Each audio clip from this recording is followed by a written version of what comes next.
Good evening, good evening, good evening, and thank you for joining us. I know you said, "Hey, I just saw that guy." Well, yes, you have seen me. You saw me earlier today, just before on our program about dental health. I encourage you to go back and watch that program. It was fantastic. So this is all part of our Healthy Kids Summit.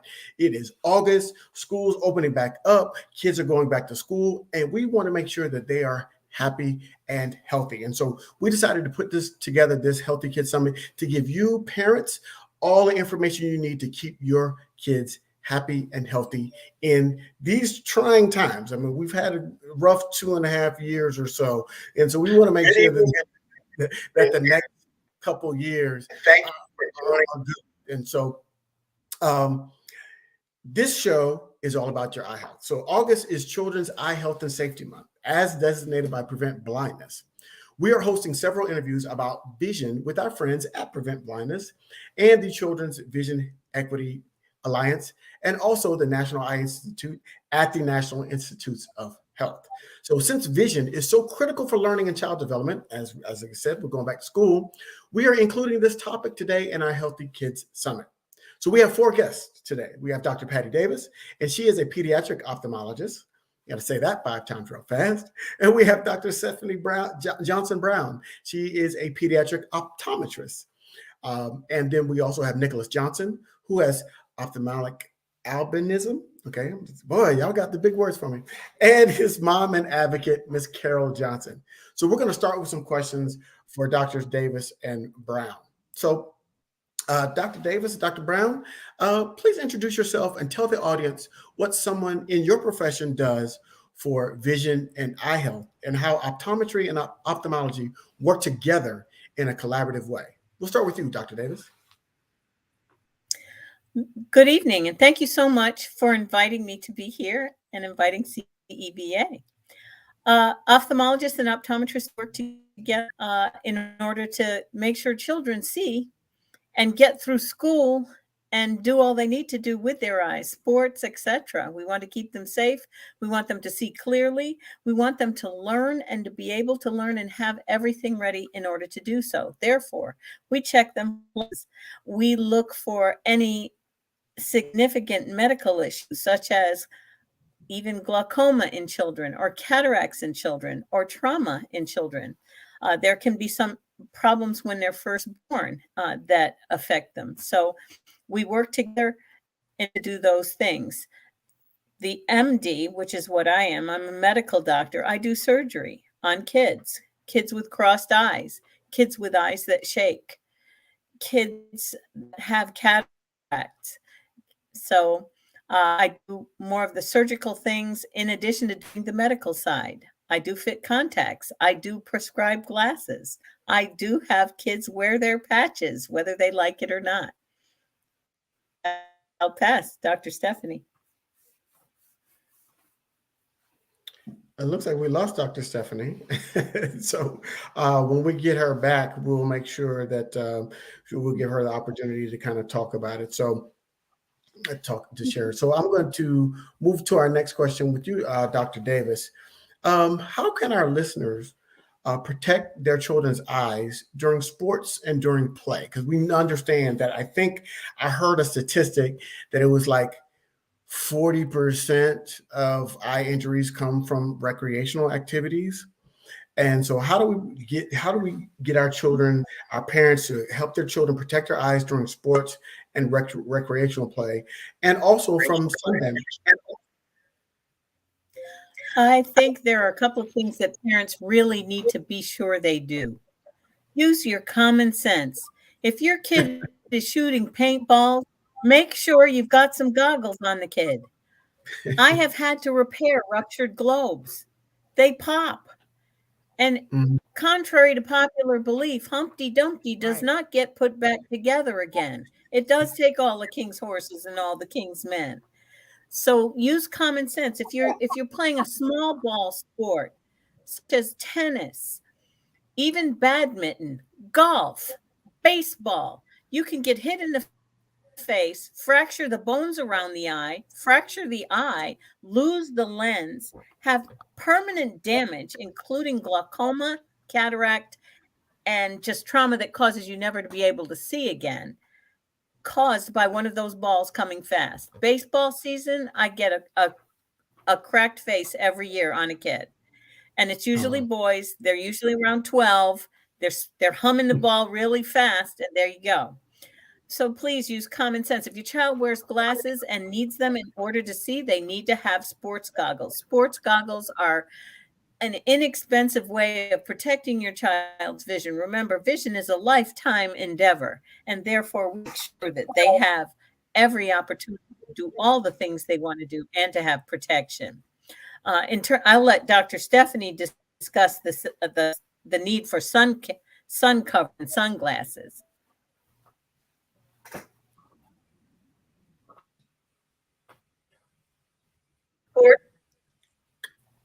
I don't think she can hear me.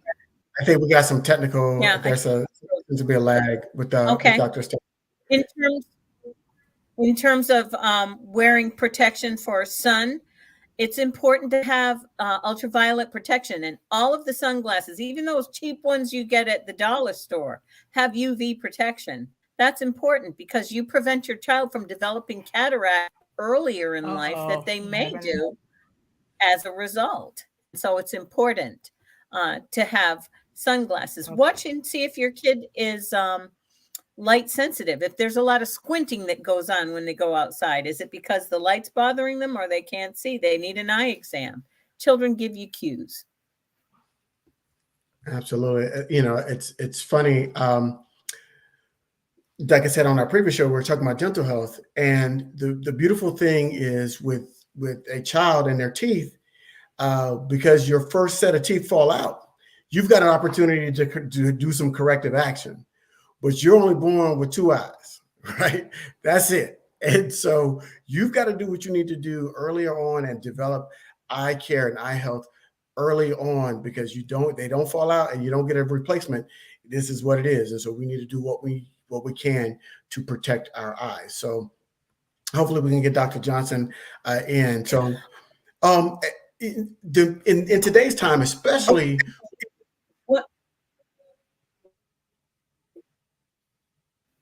Go ahead.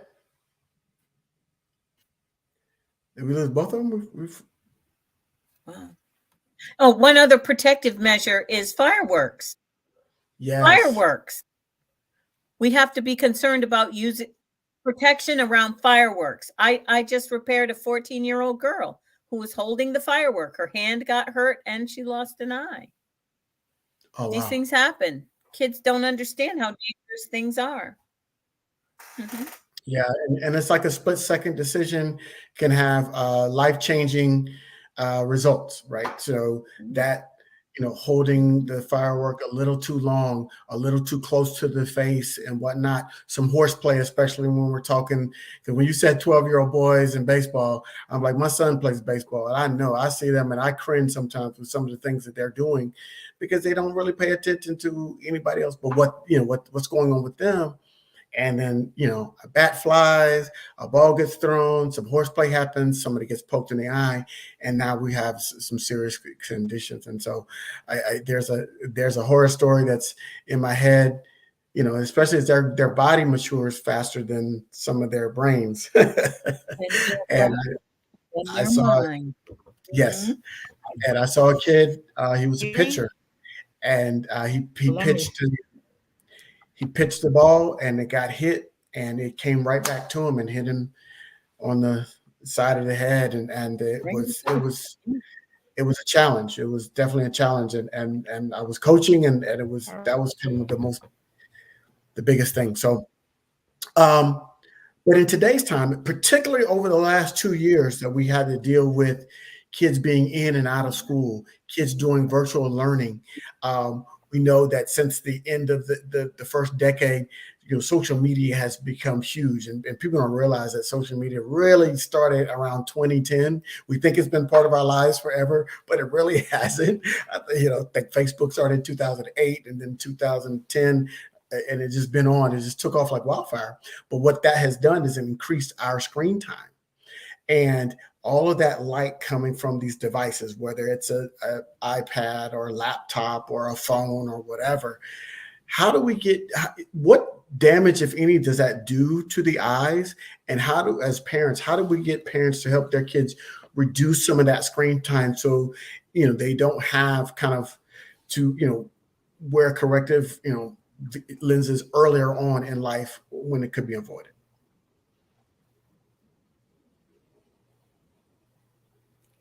Dr. Want me to Davis, yeah, take we're that going one? to, yeah, Can you hear me? yes. You can? So myopia, which is nearsightedness, has been on the rise, and a lot of it probably is coming from you doing so much screen time. So studies have actually proven if both parents and children as young as 5, 6 do some type of intervention, which is limiting their screen time to less than an hour and a half a day, and also letting them go outside and get some sunlight and play and develop those great motor skills that they get to develop when they're outside. So we have seen that, and we definitely highly recommend reducing the screen time of our school age children too, and have to be on it because they have to be on it at school. That take the teachers allow them to take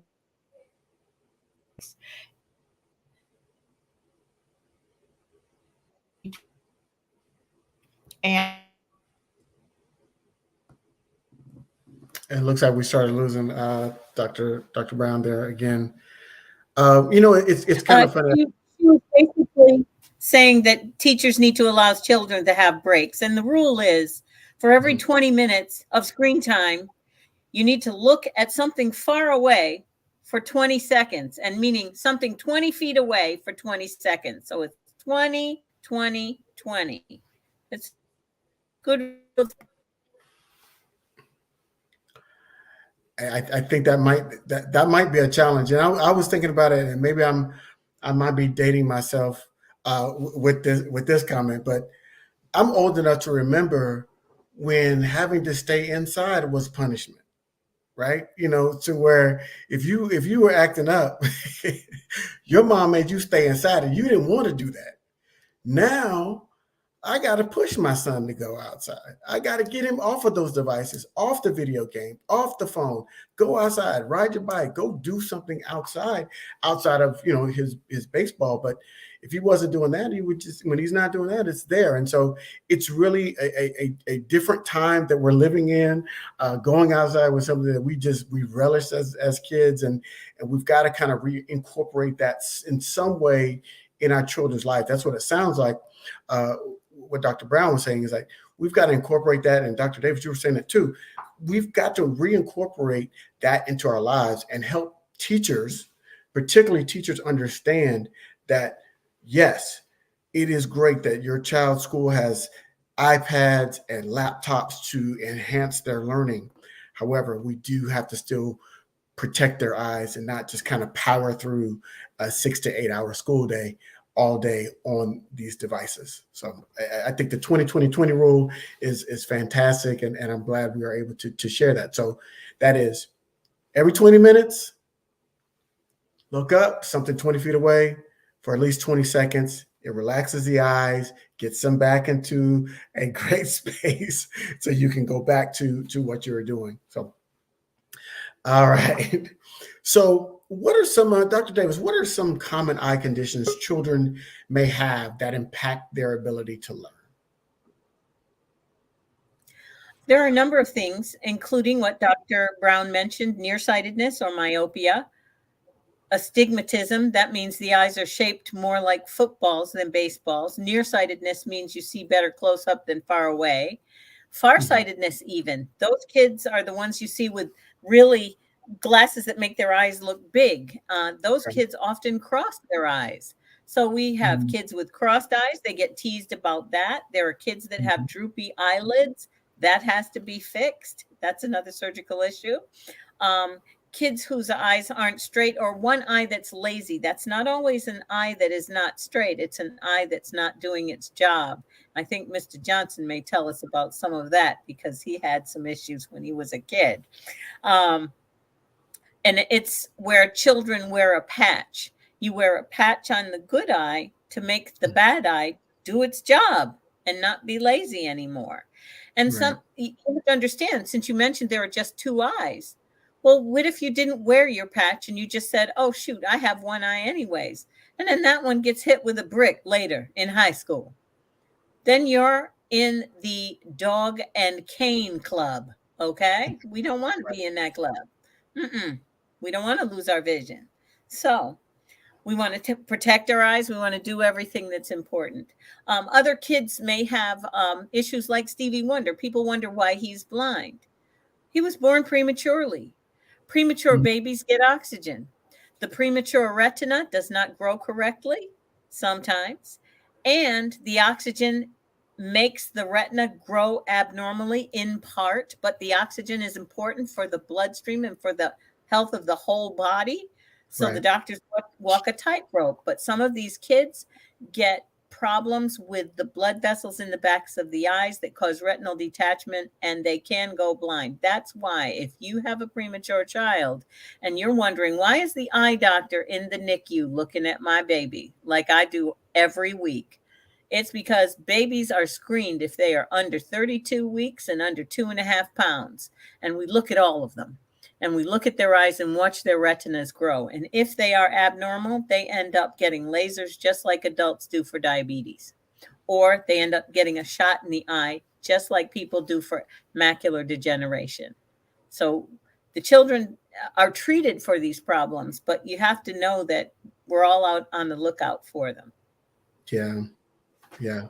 So help us understand, because there's, like you said a lot there, and this is your life's work, so you get it. But for those of us, especially those of us that may have not paid attention as much in school, I'm not going to call anybody out, but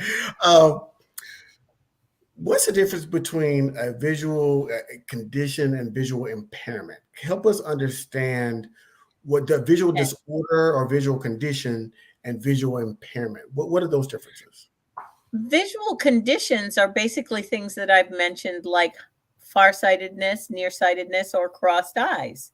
Are you impaired if your eyes are crossed? Not necessarily, unless you cannot see, and the crossing has nothing to do with that. An impairment is something that's not really fixed.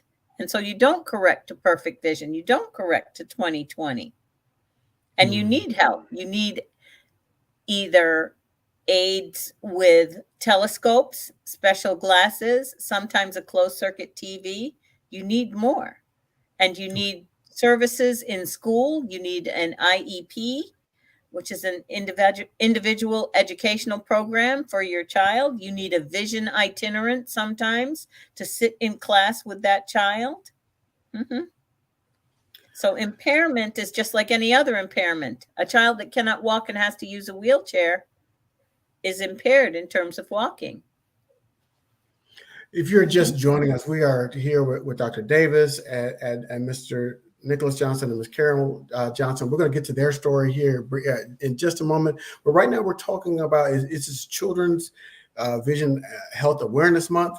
And this is all part of our Healthy Kids Summit here on blackdoctor.org. And so one of the things I want parents to recognize, even though we're talking about our kids today, parents to recognize this: there are some conditions that are disproportionately impacting our community, Black community, that has a real impact on our eyes. And one of those conditions is diabetes, right? And so there is a condition called diabetic retinopathy that can really, it can lead to blindness. I think it's the number 2 cause of blindness in the country. And so we have to be sure. So when we're talking about our vision health, we have to connect that to our overall physical health. And so this, like we said in the previous program, what we put into our mouth impacts our health. What are we eating? So we're eating too much sugar, and we push our sugar limits to that borderline and over that diabetic threshold. Now we can have an impact not just on our blood sugar and heart and everything,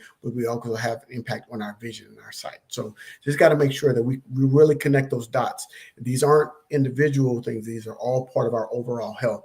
And that's why we're doing this, particularly for parents today. So if we can start our kids on a healthy path to lead them through their lives. So Along with the diabetes, the concern now with childhood obesity, we are having more children become diabetic in their teens.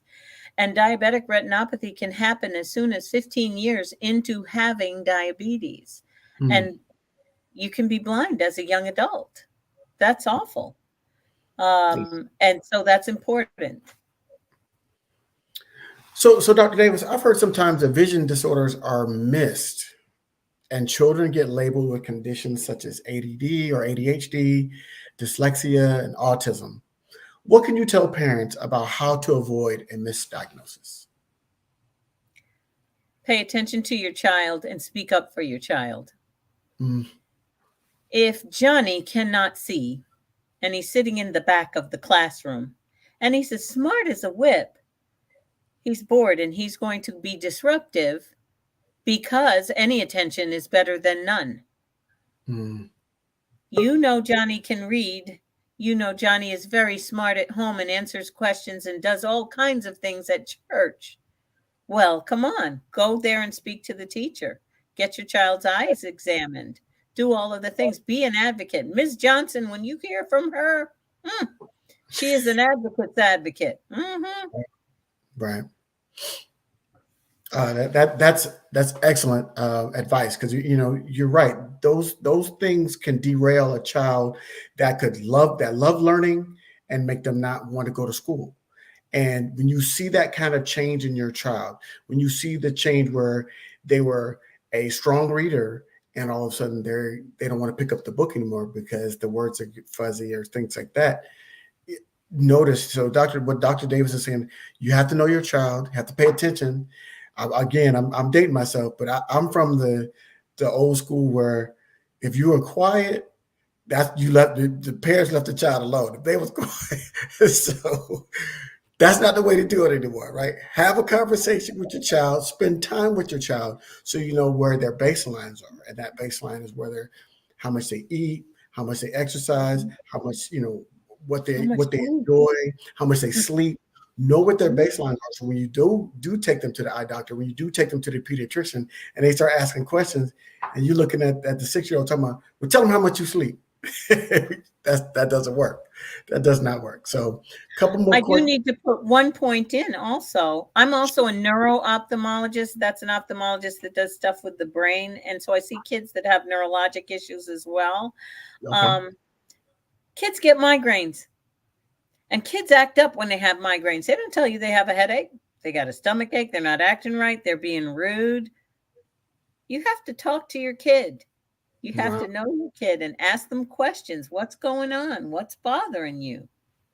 Mm-hmm. So here's a toss-up question, and I think a lot of parents want to know: how young is it for a child to wear glasses? What is it? Is there an age that's too young for a child to wear glasses? No, it depends on the amount of correction needed. I have babies in glasses. If a kid comes to me at 7 months and he's crossing like Tweety Bird, eyes like this, and then I figure out that they're farsighted and they need correction and it's a significant amount, they get glasses. Okay. And final question before we turn to the Johnsons. What are some of those telltale signs and symptoms that for a parent to know that their child is experiencing some sort of possible vision disorder? Squinting, light sensitivity, tearing, crying, telling you they can't see something. When you're saying, look at the plane, and they're like looking in the other direction. Come on. Mm-hmm. Yeah. And I would add just one more: any type of avoidance behavior, that's always a telltale sign. If they're avoiding reading when they use, and they're avoiding things that's going to cause them to have to really use their vision. When kids start to avoid something, that means there's a problem, right? So if they have a toothache and they avoid, eating or chewing on that side of the mouth, that's a toothache. And they may not be able to say it, but something's up. So got to watch your child behavior. Again, you got to watch the behavior, know what the baselines are, and then see when they start to deviate from that, even though they may not be able to verbally articulate it, you have to pick that up and be an advocate for them as you stand in. Speaking of advocates, we're going to pivot to talk to Nicholas and Miss Carol Johnson. Carol, can you tell us about when you first realized Nicholas might have trouble seeing? And how did you know he didn't see as well as your other children? Well, first of all, Nick, I hope you don't mind me calling you Nick. Nick is the youngest of three of my sons. And as a newborn, we saw that his eyes weren't lining up. His doctor recognized that. And before Nick was, I think, a year old, he had at least two eye muscle surgeries to correct that. Oh, wow. So that began his journey. As he became a little older with crawling, we found that Nicholas would bump into things. He would bruise easily. And I kept saying, Lord, I hope these doctors don't think I'm doing something to this baby. Right. So we had to take him back, and we said to the doctor, something is wrong. He'll walk and then fall. And then when he gets up, he'll bump into objects. Along with that, he would tilt his head as if he was trying to focus an object to be able to see. So it was, the early stages were there for us. Mm-hmm. What we didn't understand was what the journey was going to look like for us. Oh, wow. Yeah. So, you mentioned Nicholas's surgeries in the first few. Like, wow, two. By the time he was one, is that what you said? Two. Yeah, two before his first birthday, and he was such a little thing. And when you come into the surgery, and he's all padded up, and when they take the bandages off, it's like bloodshot red. It was just very surreal. But the doctor kept assuring us that he needed to be able to do this to help his eye muscles. And it took us a while as he got older to even find out what Nick could see and what he couldn't see, to be quite honest with you, from eye charts and visits with the doctor and so on. So what's his diagnosis, and when did you officially get that diagnosis? Nicholas, pop in. So I can specify the diagnosis. So what I officially have is, like you mentioned earlier, I have the ocular albinism. I also have nystagmus, which is when you will see the eyes shaking. It's also called dancing eyes, is another way people call for it. And it's also an astigmatism as well, which was mentioned earlier, was like the curve or shape of the lens or of the eye that makes some light seem blurrier, or it make things look oblong or something like that. And so that's the official set of it. And yeah, much like what my mom was saying, I couldn't communicate it either. And the thing about having a visual impairment or some sort of visual condition is you don't know how much you can't see. It's really compared to what other people are saying. Right. And so in your perspective, you see as well as everybody else does, or at least as much as there is to be seen. Right. And, so yeah, that's when the role of an advocate really becomes important. And to be quite honest with you, his brothers played quite a role, because when it was time to play, they were like, come on, Nick, you're on this team. And if they were throwing a ball, they wanted him to catch it. And so the ball kept hitting him, and they were like, Nicholas, you're missing the ball. So yeah, it made it real for him to understand, okay, there's something different with what's going on with my vision as well. Wow. Well, Nicholas, so when did you start having that realization that something might be off in terms of your vision? Because I know you said you didn't know, you didn't have any frame of reference of what's 2020 look like versus what you were experiencing. But when did you start noticing, okay, maybe what I'm seeing is different than everybody else? Well, I'll start off by saying I think a large part of the journey is figuring out how you learn. I think school is a huge part of that, which makes sense for this talk especially. But I think a large part of it comes in school, when you're having to learn and when you're being faced with having to read more and more, with having to pay attention in class. You're getting hit with that eye fatigue or that eye strain, if you're working for that whole school day. And so I think that's where it definitely starts. And then after that is when you start getting into what devices or what accommodations work best to help me learn. that's sort of that next step after. So, Ms. Johnson, I know I know how my mom would be, and I know how my wife would be. So I could only assume that you are in that same lane where you're gonna advocate for your child. Okay. Yeah, And yeah, so yeah. what has that journey been like for you when you're running up against opposition that just wants to put him in the place that's easier for them versus what's best for him? How do you overcome those challenges? How do you overcome those obstacles?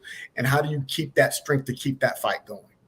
To be quite honest, for us as a family of faith, my husband and I prayed a great deal. I'm just going to be very transparent. Mm-hmm. I met with the school officials, and I continued to meet with them.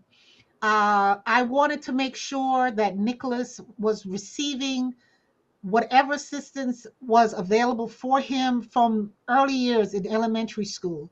And the county where I lived, they had recently hired uh, a specialist that went from school to school, and that person was a really key person for us to pull a meeting together with the principal and all of Nicholas's teachers as they developed a 504 plan, and then we eventually went into the individual education plan that they used for him.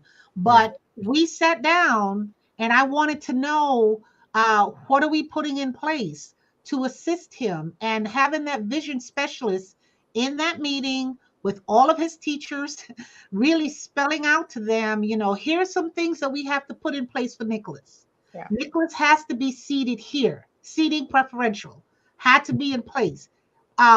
Books that were used towards the end of course exams had to be ordered. So it was constant meetings to establish that relationship. Then I would meet with them midway in the semester. Then I would meet with them towards the end. I met midway to sort of say, hey, how is this going for us? How is he improving? I would talk with Nick. I said, Nick, what's working for you? And then I would meet with them at the end of the school year to sort of say, okay, can we just look and see what worked, what didn't work? What are we putting in place for next year?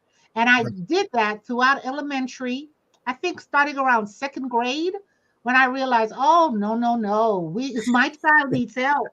And it followed him into junior high and definitely into high school, because we knew at that point the demand was going to be greater for him. Right. Nicholas had interviewed and was accepted into a magnet program. So it was more of a demand on him, and we needed tools to assist him. Right. Yeah. So Nicholas, as you hear your mom recount that story, how's that landing on you? Did it make you feel good and special to know that your parents were there? Because frankly, there's some kids that don't have that kind of support. And for you to be able to make it to magnet school, that shows that you not only had the intelligence, but you had that support system around you, so you could really have the full expression of your intelligence without having it muted by not having an advocate. So how is hearing that your mom tell that story, how's that landing on you? I had to honor my parents and that my whole family, honestly, because they played a huge role in creating normalcy for me. My mom mentioned it earlier, but my brothers never treated me like there was any sort of impairment. I mean, of course, they cared for me and they wanted me to, participate in everything that we would do, but we would still play. We would do video games. We'd run outside. We'd race. We'd swim. We'd do the full nine. We would just do what brothers did. And his dad was very key with putting him in sports. He made Nicholas play football of all sports, football. But he met with the coach, and he told the coach what some of Nicholas's challenges were. So the coach had Nick on the line. You could tell him what position you played. And well, I'll say, I was on the line. I was tackle. They eventually moved me to tight end, offense and defense. I don't want to start bragging, but what I can say is two things are happening at once. It's you're learning yourself how best it is for you to learn in school and what tools work best for you and how to communicate that to others, as well as it's you learning that for yourself, and as well as you're trying to fit in at the same time. You're coming into your own, and so it's learning the tools for yourself, and you're trying to figure out just socially how can I make this work for myself. And so it's two things happening at the same time. And so a family that can help teach you that, stand beside you, advocate on your behalf, it plays a huge role in being able to see yourself and see just how to properly navigate the landscape of what it is you're working with. This is a fantastic story. That's a fantastic story, and I'm getting some key points, and I'm going to summarize for our audience. Number one, mom learned everything about the condition, right? Because you cannot speak on your child's behalf if you don't understand what the condition is. Right. Number two, she supported her child, right? And said, look, and didn't place limits on him based on the condition, right? And so that's the number two thing. You can't place a limit. Yes, there's a condition, we're going to have to deal with it, but there's no limits to what he can do. There's going to be some changes to his environment. That's not a change in him. That's a change to the environment. So we're going to change the environment to accommodate him, not make him pull back from the environment that he has to force himself into. So that's number two. Number three is what they built was a normal, and I use that term loosely because normal is relative based on what your experiences and what your circumstances are. But they created a normal experience for him and his brothers. And so he played football. He did all of these things that other kids did. And so in his own expression of himself, there was no limits. Hey, I can do this. I can do that. And so what I'm seeing from you, Nicholas, just from hearing from you, is a very self-assured, self-confident, aware young man that I'm just very, very happy that and you have a blessing as a mother to stand, and your parents. Dad, I know dads, we don't get the credit when we do stuff too. Okay. But Dad was prayed up to it. Yes, he was. Yes, he was. Yes, he was. I'm advocating for dads right now, okay? Because I'm like, I'm the one that get fussed. Dad, I'll do it. Then the mom gets the credit. So it's all good. With Dr. Brown, it sounds like we got you back here. I apologize for my office Wi-Fi, but I'm back. I'm my trusty cell phone. But I am so delighted to be on this show, and what you're doing, I commend. I really commend Nicholas and his mom, because I work with parents, not necessarily as many children who have visual impairments where their vision is reduced, but I work with lots of children who struggle in school and who have gotten labels like they're dyslexic, or they have behavior problems, or they're just a slow learner. Just parents, that's just how it's going to be. And really, the kids just have what's called a vision disorder. So maybe they just don't see the world the way other people see it. Maybe they don't see things spatially turned around the right way, or maybe they just don't track. Maybe they don't follow the moving target. Like when we do our exams on them very well, they lose their place when they read. Or maybe they don't fixate from one object to the other. Or maybe they just, if they're looking at something, we assume everybody's eyes is converging on the book or the computer, but maybe it's not. Maybe it's difficult. So they can't pay attention. And the children don't know that this isn't normal. They think everyone sees like they see. So I commend my parents as well as Nicholas's mom for being advocates, because I think that is essential. So the first step is to get your child's eyes examined. And then the second step is to follow through. So if the doctor recommends glasses, if the doctor, like I work well with our pediatric ophthalmology, if the doctor is recommending that you should go to see a pediatric ophthalmologist, or you need a psychological, or whatever the recommendation happens to be, the parents should follow up. And then finally, the child needs to be motivated. They need to do their part too.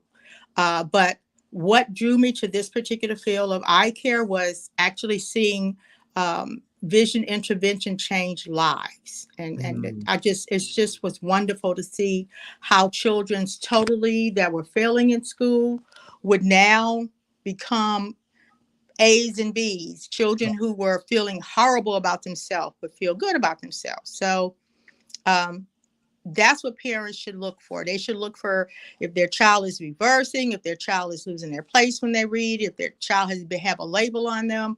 Make sure you get an eye exam. And if you're not satisfied with that first place you go, just find another place to go, and basically you should find someone who is really working in pediatrics, because they're going to take the time and they're going to have the patience that you need with your child. And I just examined a 7-month-old, and the mother was saying, how are you going to do this? But we have techniques where we examine children objectively, and we look at reflexes within their eyes, not only if they're healthy, but we can tell from those reflexes if they're real nearsighted or if they're real farsighted, or if there's some disease in the back. So if a parent is seeing something and they feel something's wrong with their child, they should definitely take their child to an eye doctor.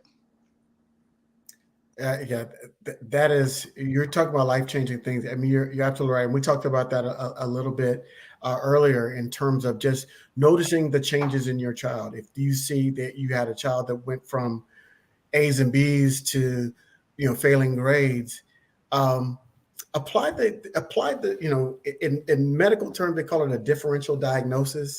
They think that's, sometimes, but in regular terms, we call it, keep it simple, right?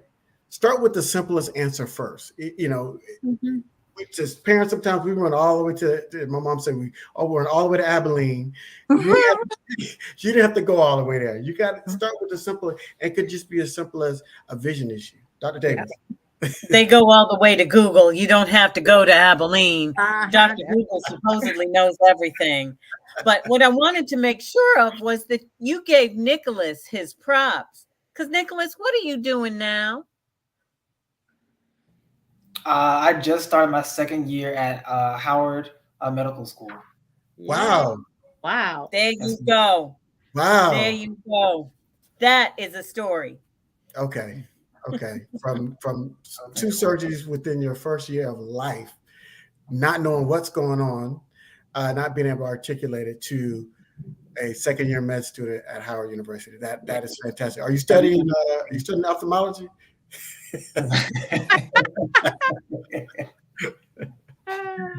That's a trick question, Nicholas. Right.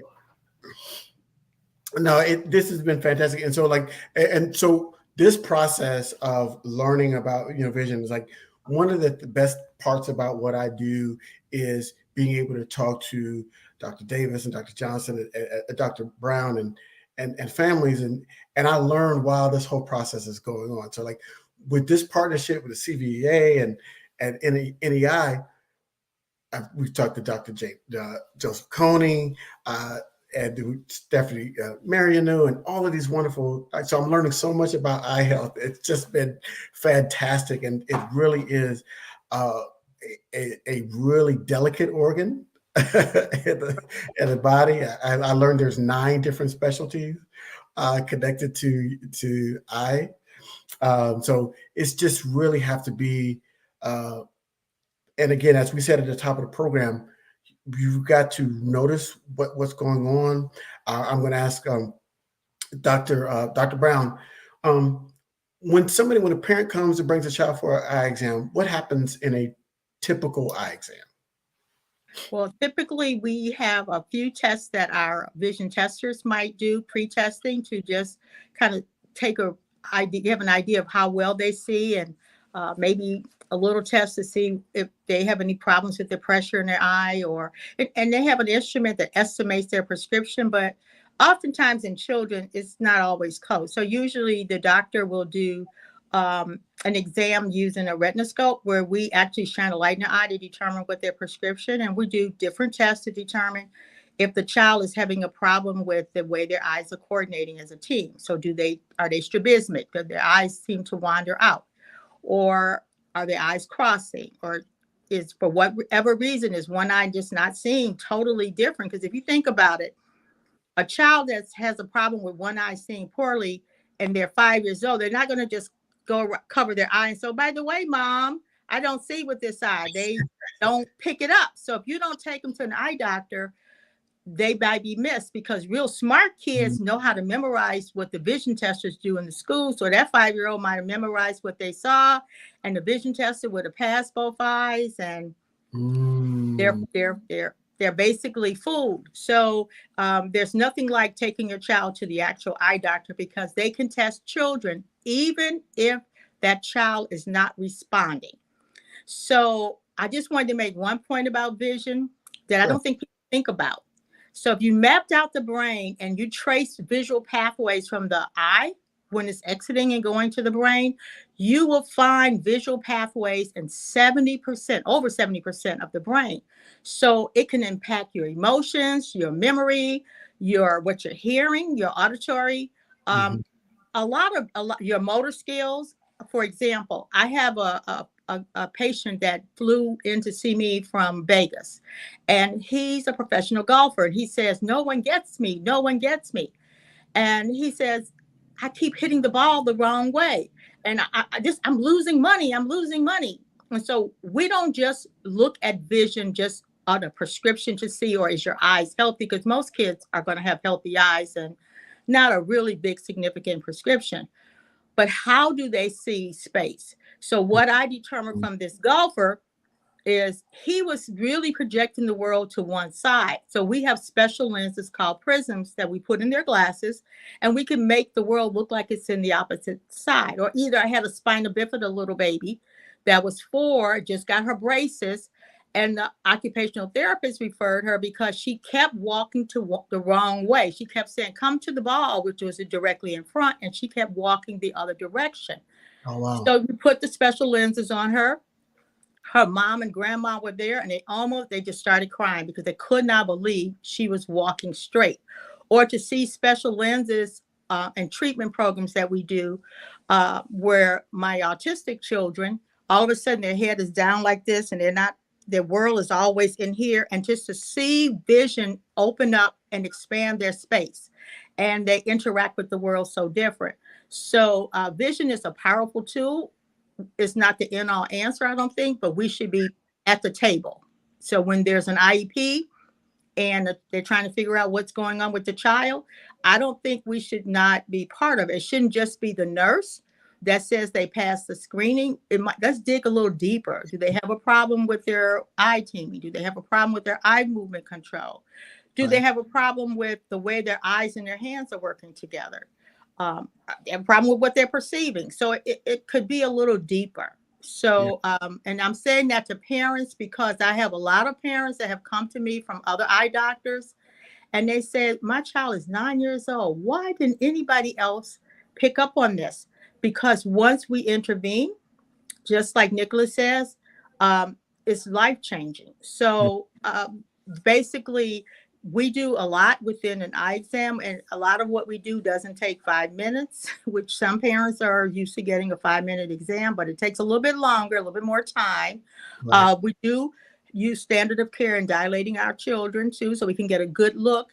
And we can also compare what we got with shining that light in their eye without dilation to once we dilate them and their focusing system is totally relaxed, we get a real true prescription. So we can come up with a good prescription for them. So it's very involved. I think some parents told me they see the 3D testing. So we do that because the only way that you can see very small 3D, I'm not talking about big, huge 3D like at the movies, but very small, is to really have your eyes working together. So even you do this with a 2-year-old and you put the 3D glasses and you watch this 3-year-old or 2-year-old go grab for the object in space. And now that their eyes are working together. So to a certain extent. So there are a lot of things we can do from infancy on up to our children who are athletes, because basically it has an effect on that too. And my athletes, I encourage them to wear their eye protection to protect them, just like I encourage my parents to get anti-glare coating for their children. If they have children that wear glasses all the time, they can think about the sunglasses to help them with those, to protect their eyes from the harmful rays of the sun, the parts of the sun rays that harm them.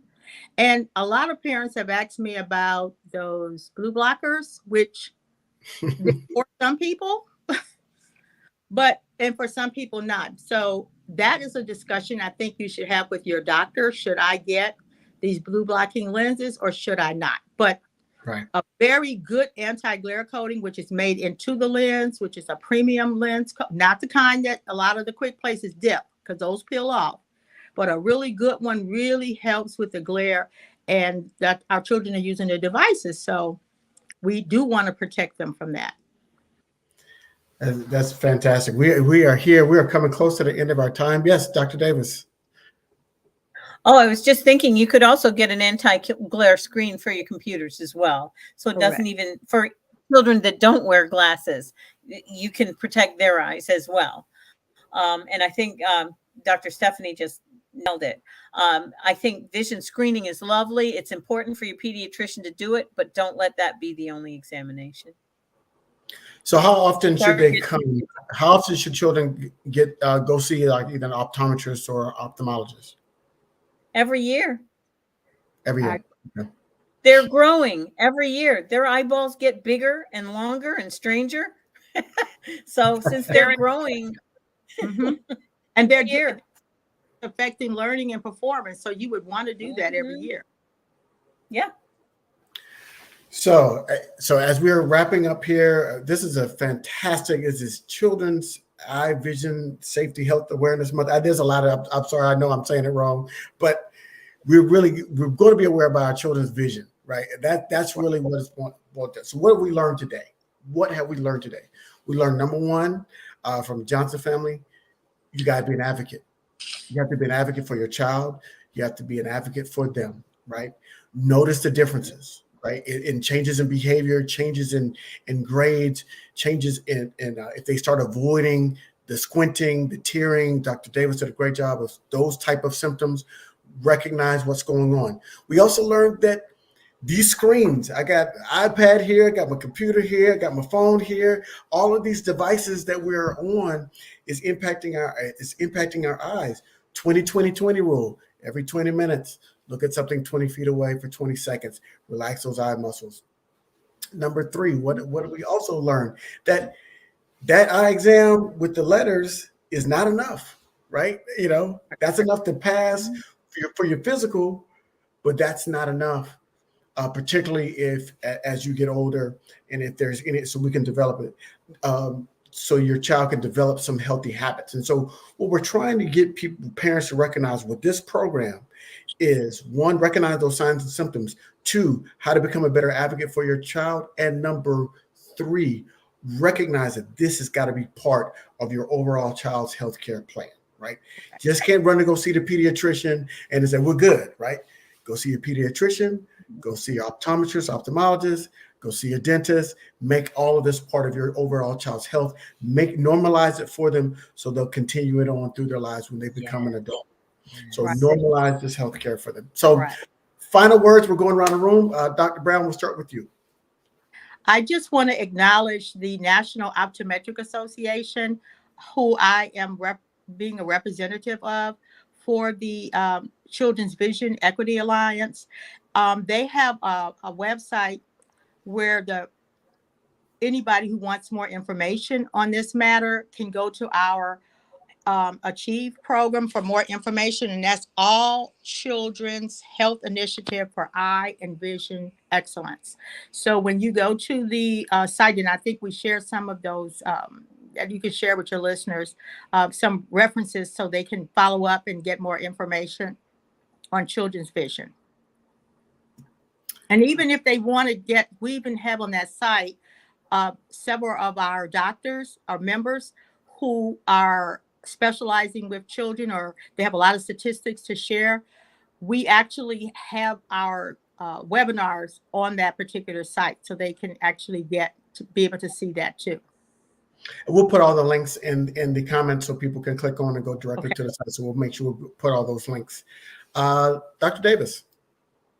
Thank you so much for having us. I am glad to be representative of Prevent Blindness America, as well as the American Association for Pediatric Ophthalmology and Strabismus, the North American Neuro-Ophthalmology Group, and the American Pediatrics Association. So I think it's just great. And you will have all of those websites as well to be able to look into information for your children and for yourselves. Please take care of your eyes as well. You need to see lifelong. Thank you. Ms. Johnson.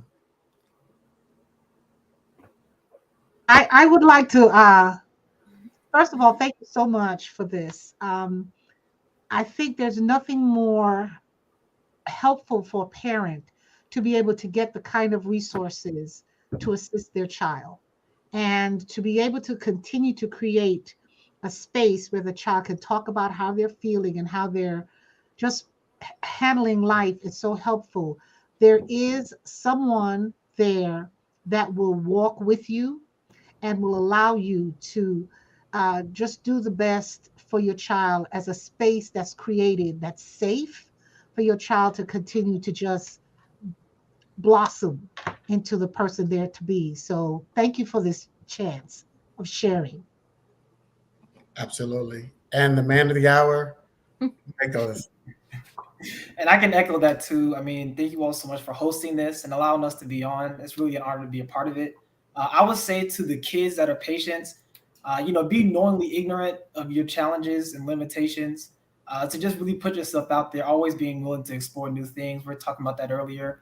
And, never limit yourself. And to the parents, I would say, keep advocating for your kid, keep advocating for your child, because they're watching you as a model to eventually learn how to advocate for themselves. Beautiful. Well, Nicholas, I will say on behalf of blackdoctor.org, you have blessed us with your story. Ms. Johnson, keep doing your great work. Keep being an advocate. You've raised a wonderful son. Dr. Davis, do you have another certification you need to get? I mean, I'm just trying I'm trying to figure that out. Such as? I don't know if there's another one out there. Maybe you can get it. And Dr. Brown, I just want to say thank you so much. I'm so glad we were able to get you on this program, because what your addition was so invaluable to really share with our audience. With our audience, I want you to understand that this is our second. We got one more program. Our next program coming up at the top of the hour is about building a health team for your child. So we've been giving you the parts: dental, physical, vision. Now we're going to really give you some tips and techniques on how to build that health team for your child, to do it in a way that's conducive, because we understand going to see all these different doctors can be difficult, right? But if you have a great plan, you could do it all in one. You could try to do it all in one day. There's ways to make it happen for your child and help them build, so we can close that healthcare gap that we know exists. Okay, we can close that gap. We can close that healthcare disparities gap, and we got to close that life expectancy gap for Black and brown people. And so the only way we can do that is by starting early in life and being our own best health advocate. So thank you all for joining us. Thank you for coming this evening. Thank you. Can I just say one more thing? Because I actually am a director of a non-for-profit vision center called the Plano Child Development Center. And a lot of services that we provide are on a needs basis. So for parents, we're in Chicago. You can look us up at the Plano Child Development Center or planovision.org. So if parents they can't afford some of this valuable service, maybe they can contact us for service. There's always a way to get it done. Don't let the first obstacle, as Ms. Johnson told you, don't let the first obstacle get in your way. Just move that. Pray for strength and climb that mountain. And that is it for the night. We'll see you next time. Stay with us. We got one more show. Thank you.